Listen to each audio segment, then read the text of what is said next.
Flash games, they're perfect. I grew up with Papa's Pizzeria and Henry Stickman, but my friend here thinks they're boring. I disagree. I convinced him to try some out and he said he'll play one single game and decide if Flash games are actually good. So my job today is to play some of the most popular Flash games and recommend the best one. Some of these are good and some are a bit... Hopefully I'll be able to change his mind by the end. You're the delivery boy for Papa Louie's Pizzeria and you learn that Papa Louie's gone on an adventure to fight sentient burgers, so you're put in charge. The game starts off really cozy because you get to make pizzas from scratch based on customers' orders. There's everything from topping to baking to cutting, and all of these have to be perfect in order to get a good review and tip from the customers. But as the days go on, it gets a lot busier and you have to juggle multiple orders at once, making sure none of the pizzas get burnt or have the wrong toppings. But this pressure is what makes the game so fun. Plus, the art style is just really good, and we'll see that's a common theme with more games. It's later in the series that they really nailed the formula, but this is a great first game. Also, the music is amazing. I'm gonna give this game 92 out of 100. Each game's gonna get a score from 0 to 100 and the highest score will win and be recommended.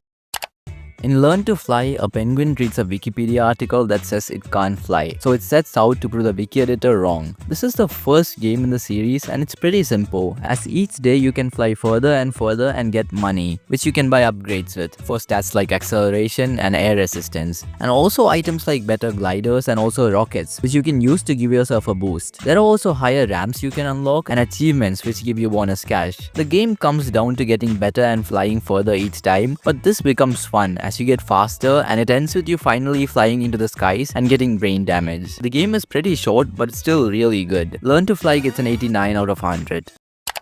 In Duck Life, your farm gets destroyed and you have to race the only duck you have to win the duck triathlon. Let's call him Popeye. This game is pretty basic. You can train Popeye in flying, running and swimming with these mini games. You can also compete in low-level races to win money to buy seeds, which gives you more energy. And in the end, you compete in the World Championships and win. It was fun to train Popeye and see him race against other ducks and win, but training was the most boring part as it wasn't difficult at all and felt more like a grind. Overall, this game is just alright. Duck Life gets a 75. The first Henry Stickmin game is incredibly short. It has just 4 endings and there are no good outcomes, so the total gameplay time is about 14 seconds. But it's with the next games in the series that it gets really interesting. I'll give this game a 67. Henry Stickmin 2 picks up from the previous game, but this time you have to escape prison. The fun in the game comes from trying out all the weird choices and seeing the outcomes, most of which have a funny ending. The game is a huge improvement from the first because there are more paths you can choose to escape prison, though not all of them end up working. This stick figure art style is really fun and the humor is perfect for the art style. Plus, it was really cool to see the Matrix reference. Overall, Henry Stickmin escaping the prison is a solid 73. So far, it seems like Papa's Pizzeria is gonna be the winner, but that might just change to the next few games. Super Smash Flash is supposed to be an Adobe Flash remake of the Smash Bros games, and honestly, I'm just blown away by the amount of detail in the game. Usually, Flash games are short and not too detailed, but this feels like a standalone game, like an actual 2D version of Smash Bros, because there's everything from a campaign to online play. I still haven't gotten used to the controls, but it was pretty fun playing this. There are also new characters, and overall, I'm just impressed by how much effort this game has put into it. Super Smash Flash gets a 93, making it the new winner. Line Rider was apparently a really popular game. Basically, you get to draw tracks for this guy to ride on, but I have the drawing ability of a stick bug, so I honestly didn't have much fun with it. But it does seem like you can draw some really impressive tracks, and many people have uploaded Line Rider tracks to YouTube that are synced to songs, which is cool. I think the idea of the game is still really solid, so it gets a 78. In Pandemic 2, you get to control a disease and you try to end the human population by upgrading the disease and changing its characteristics. The game is fun, but I found it a bit boring, as all you can do is to speed up the time and see how many people die. Maybe it's because I played the game in relaxed mode, which isn't as in-depth. Maybe it's because I'm not that good at the game. For whatever reason, I just couldn't win and I found it kind of difficult. I can see it being fun for a while for people who like this genre of games. Actually, let me ask him. Pandemic 2 gets a 77 then.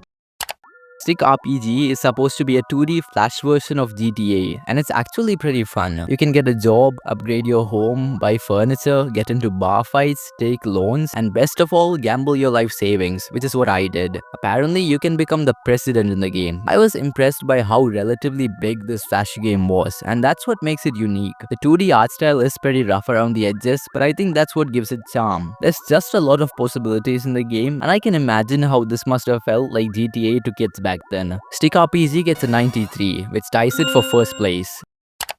Fireboy and Watergirl is yet another iconic Flash game. The game is based entirely around two players, where one plays as Fireboy and the other as Watergirl, and both have specific abilities. It's fun because of how well the short levels are designed, and with future games there are even more mechanics. Plus, the characters being elements add even more level ideas. The art style is really fun too. I liked this game but didn't play it that much because I don't have any friends. Still, the original Fireboy and Watergirl is a really good game, so this game gets a 90. The Impossible Quiz was really popular on YouTube, and it's basically just a quiz with a bunch of questions, but the twist is that the questions are super random and the answers are even more random, or an obscure reference that nobody might know. But a good part of the questions are just fun out-of-the-box questions, and that part is really fun. The game is supposed to be infuriating because you only have 3 lives. Overall, it's a fine game, but it mostly boils down to guessing answers and hoping for the best. I'll give this game a 70 out of 100. Fancy Pants Adventures is one of the best Flash games I've played, and that's because it doesn't even feel like a Flash game. It's very detailed and the art style is really good, and the movement and jumping mechanics are super smooth. It's the overall feel of the game that's so cozy. Everything from the level design to the soundtrack is fun. I did find it difficult to get used to the controls, but once you do, it's fun to speedrun through the whole level. This game gets a 95, making it the new winner. Bloons Tower Defense is another Flash game that became extremely popular and beloved, but I honestly don't think it lives up to the hype people give it. It's a basic tower defense game, and you have monkeys which have different powers and you have to pop the balloons. I think it's because I wasn't there when everybody played it, or maybe it's because it's the first game, but I think the game is fine, it just doesn't have much speed. Everything feels relatively slow, but I guess that's the problem with me, so I'll compromise and give this game an 87 out of 100. Just like the name suggests, this is supposed to be the world's hardest game. It's essentially just a really difficult game with 30 levels where you have to move the square to the next checkpoint and collect all the yellow squares. It gets harder and harder with each level, and the goal is to finish the game with as few deaths as possible. This is supposed to be a rage game, but unlike most rage games, you don't die because of something you couldn't have expected. And if you're skilled enough, you can easily win. So the game was pretty fun to play. This game gets a 90. It's really good for what it is.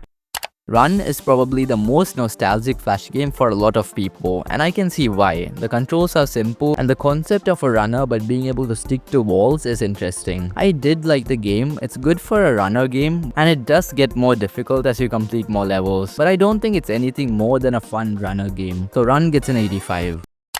Motherload is another game that impressed me a lot. You're basically a miner on Mars and you have to drill to the center of Mars. You can sell the resources you get for more money and get more upgrades. There's even a story for this game which ends with you fighting Satan. You have to keep an eye on your hull integrity and fuel and make sure those don't run out. The gameplay loop is actually really fun, especially with all the upgrades and one-time use items. The music and art style is good too. And overall, I really enjoyed the game, and it's one of the best Flash games I've played. So I think Motherload deserves a 95, which means it's tied with Fancy Pants Adventures. Even though there are a lot more iconic Flash games, I think I've covered a good number of them. So that means the winners are both Fancy Pants Adventures and Motherload. But I can only recommend one game. So let me ask him what he prefers.